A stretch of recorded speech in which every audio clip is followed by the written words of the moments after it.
Fait que c'est ça, bon pacing, effectivement, là-dessus. Ouais, Ça permettait de faire un tampon. Et nous, surtout que le match avait tellement été bon, fait que ça aurait été c'est ça. dommage qu'on reperde un peu le focus Mhm. pour le main event. Surtout que c'est un main event qui avait quelques belles surprises parce que c'était Cody Rhodes contre Solo Sikoa.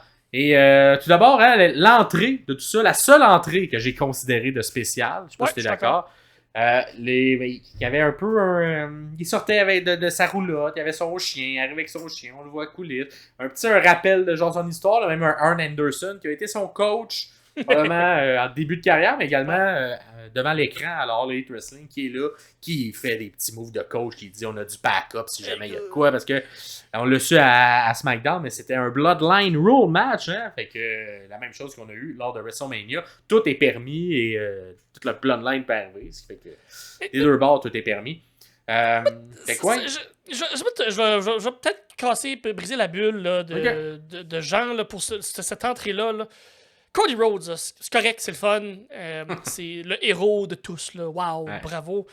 Là, il croise Arn. Arn qui fait un long speech interminable. Maintenant, Arn, là, comme, c'est une entrée. Là. Focus, là, soit là, là.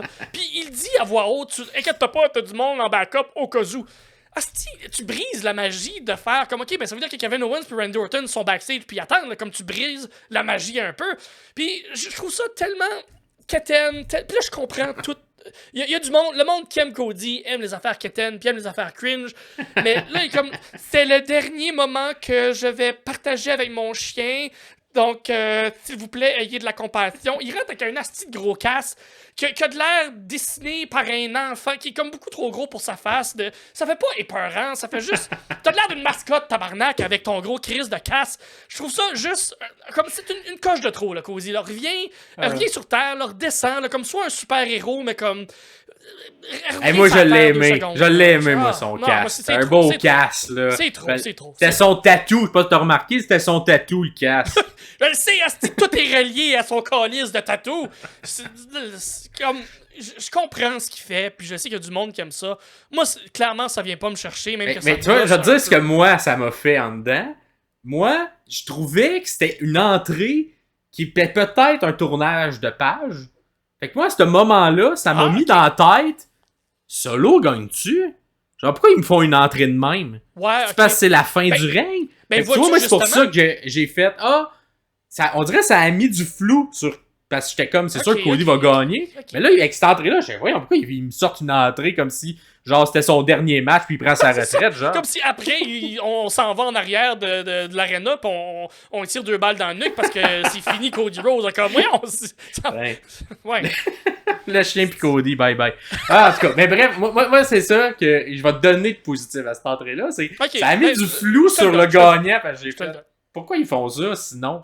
Genre, ben finalement, c'est toi qui avais raison. Ils font ça juste parce que c'est Cody Rhodes, puis tout est ça. Descends 2 coches, dude. Anyways, une personne qui fait sa job comme du monde, qui le fait bien, qui dose bien, c'est Samantha Irvin, qui annonce, quand elle est dans le ring, elle annonce bien l'intensité, elle regarde les lutteurs dans les yeux, elle est là avec eux, elle les annonce. Ouais. Tu sais, elle fait pas sa job à moitié, elle fait très très bien. Fait qu'encore une fois, chapeau, Samantha Irvin, qui fait très bien sa job. Fait que, est-ce que tu veux aller avec le Ben oui, je vais aller au play-by-play. Fait que un bon petit match. Évidemment, le début de match, on sent un solo.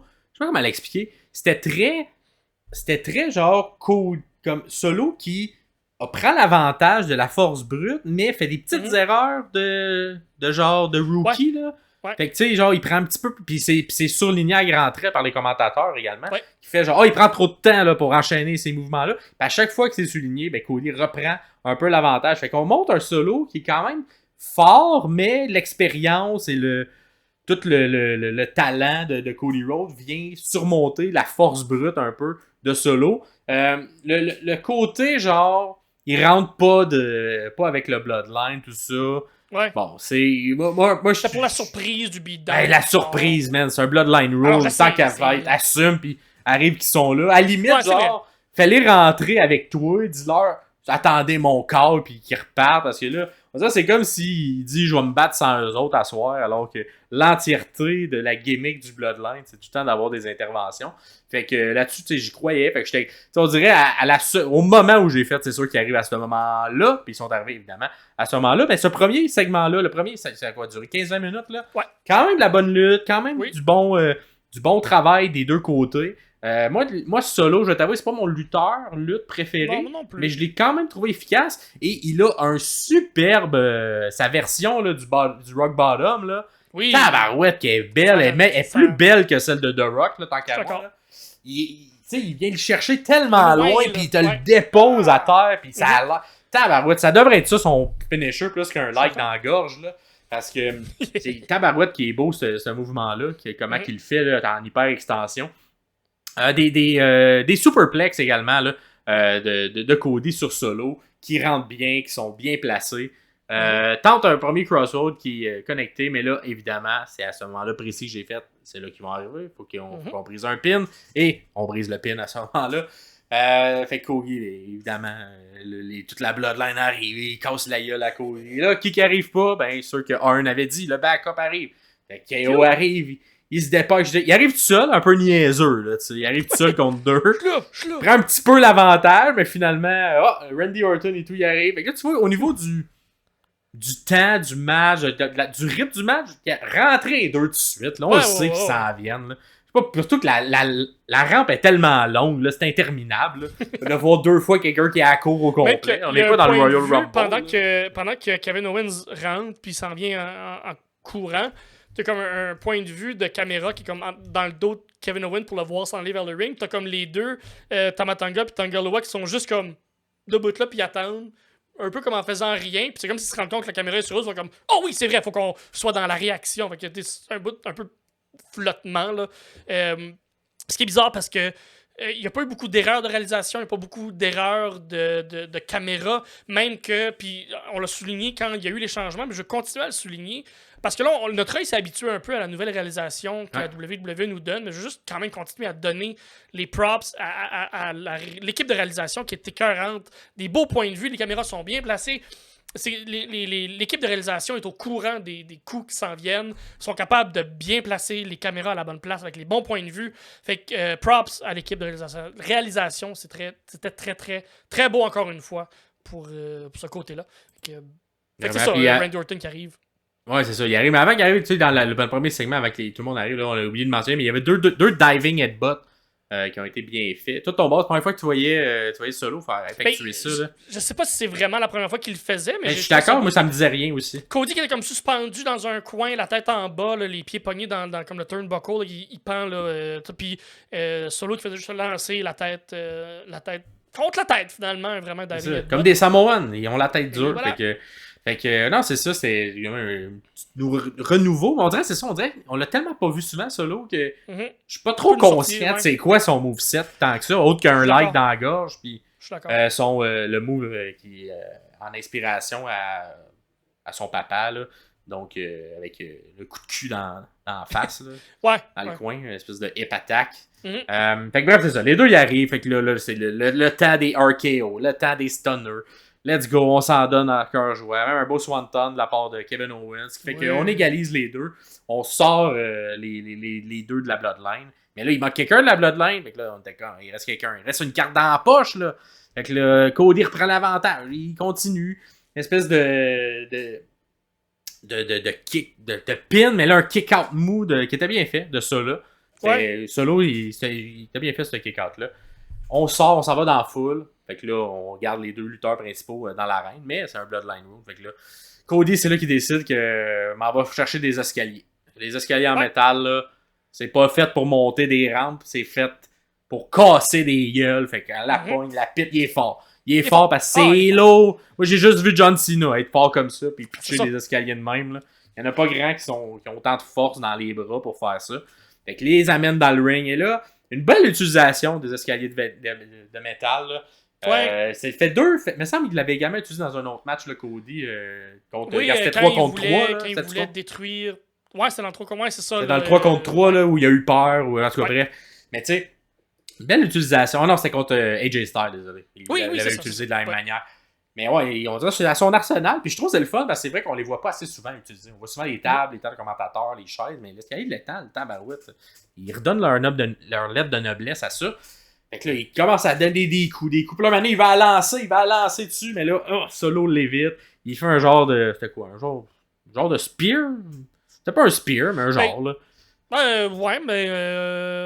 Ouais, un genre de spear. Je qualifierais ça de spear, mais c'était pas aussi beau intense, qu'un Braun Breaker ou qu'un autre monsieur qui arrivera plus tard. Fait que là, Solo, il installe les escaliers dans le coin.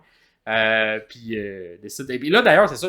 Le spear se fait au moment qu'il pitch l'escalier. Ça a failli être dangereux parce que l'escalier est revenu. Et là, rapidement, Cody s'est protégé. Fait que pendant qu'il scelle, il met quand même la main pour qu'il y ait un escalier qui revole dans la face, puis il le blesse quand même de manière intense. Ouais. Fait que là, il fait des power coups de cul, Solo. Mais il s'en sort. Cody, il se tasse avant. Fait que là, Crossroad une fois. Oui, puis tu sais, la façon que l'escalier était placé, était comme de côté. Puis c'est comme sa nuque arrivait où c'était la marche. Fait que tu sais, comme s'il connecte ce coup de cul-là dans sa face, Cody, il est paralysé, là. C'est ça qui va arriver. Puis finalement, il s'est tassé juste avant. Fait que tant mieux, là. Ouais. Puis peut-être Solo aurait été paralysé du cul et tout, parce que c'est quand même un escalier létal dans lequel tu rentres. Oui, c'est ça. Le métal le plus dur au monde, tu sais. Le plus dur au monde. Par la suite, ben là, c'est ça, on profite pour enchaîner les crossroads. Une fois un crossroad, deux fois un crossroad. On a fait un au début. Là, il en fait deux, mais là, qui arrive pas, Jacob Fatou, il a arrêté Cody. Et là, c'est le Jacob Fatou Show. Il nous sort tous ses mouvements. Fait qu'un espèce de spin par en avant de la troisième. Ah, remonte. Super beau moonsault. Et il a vraiment un excellent moonsault. Là, je l'aime beaucoup. Ce moonsault-là. Il est plus beau que celui de Tiffany Stratton. D'accord. Par la suite, amène son chef, let's go, faut que t'ailles le piner. Il aurait dû crier I love you Solo. Moi, ça fait qu'à rire qu'il crie ça. I love you Solo. Puis là, il met Solo dessus. Cody 1, 2, et non, il kick out pareil. Jacob, il fait ça pas vrai, ça va finir de même. Fait que là, Solo, il continue d'être mort. C'est le Jacob Fatou Show. Pogne Cody, il l'envoie par-dessus. Il commence à détruire Cody sur la table des annonceurs. Monte sa troisième, il va te sauter à l'accélère. Ben oui, il fait un dive en planche de la troisième vers la table des commentateurs. Tout est pété, ça explose. Mais il se casse la jambe, de ce que j'ai compris, en sautant. Ben, là, avant qu'on se rende là, vers où ça s'en va, la cheville de Fatou. Moi, je pense que c'est kayfabe. Okay. Pourquoi? Parce que là, on a vu des photos par après. Ce matin, là, quand j'ai regardé les réseaux sociaux, il y a eu des photos qui ont été prises après le pay-per-view par des fans. Et Fatou a une botte. Donc, une botte qui indique que sa cheville serait peut-être cassée. Mm-hmm. Maintenant, je crois que c'est kayfabe parce que fallait une raison. Il nous work, tu penses? C'est nous work. Parce que il fallait une raison pour laquelle Fatou ne se relevait pas. Moi, je suis d'accord. Le prochain segment allait arriver et on a installé le fait que Fatou se brise une cheville pour excuser le fait qu'il n'est pas venu aider l'homme qu'il aime tellement, qui est Solo. Puis moi, j'aime ça aussi parce qu'on a eu les deux premiers qui ont été égalisés par KO et Randy Orton. Ouais. Et là, qui peut égaliser Jacob Fatou depuis son arrivée? Il est intuable, il a un crâne de feu, rien ne peut lui faire mal. Fait que le seul qui peut égaliser Jacob Fatou, c'est Jacob Fatou. Fait qu'il il est sa propre menace à lui-même. Voilà. Fait que là, en faisant son mouvement, il s'est blessé, ce qui justifie le fait qu'il peut pas se lever plus tard. Fait que je pense que je suis d'accord avec toi. Vraiment, on nous work là-dessus. Fait que là, ben là, c'est ça. Il crasse Solo. Ah ouais, il va le chercher. Moi, j'ai plus de jambes. Va le piner. Fait que là, tente d'aller le piner. Cody, il kick out. Mais là, je sais pas trop. Il fait un genre de no-sell parce qu'il s'en va en springboard. Je ne sais plus si c'est en springboard ou pas, mais en tout cas, il nous sort un beau cutter. Un beau cutter. Solo, il roule, les deux sont morts à terre. Et là, qu'est-ce qui se passe? Et là, j'aimais ça parce que ça n'a pas été trop long. Pac-Loud, une toune part et c'est la toune de Roman Reigns qui arrive. Quel pop incroyable. Mm-hmm. Et je sais pas si tu as remarqué la chanson un petit peu différente. Oui. Un petit peu plus up-tempo, un petit peu plus gentille comme chanson. Et là, il arrive comme un badass.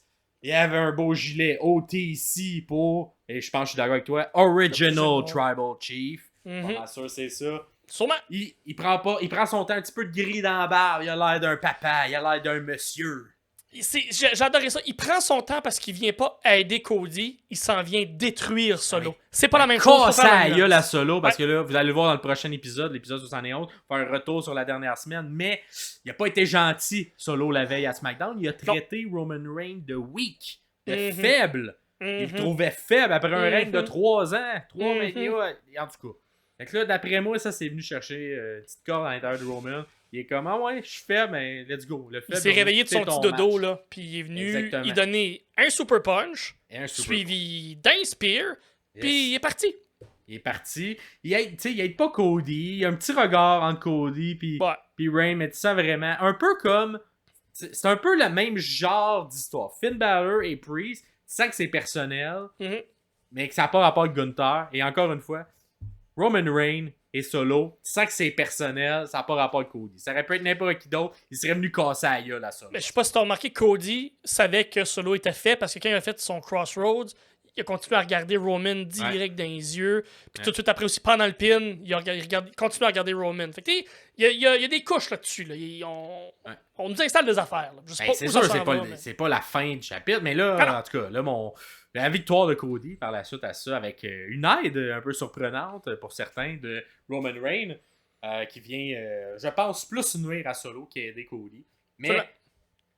ça l'installe très bien. Les prochains mois qui vont nous amener, j'ai l'impression que ton booking va se faire, mon beau.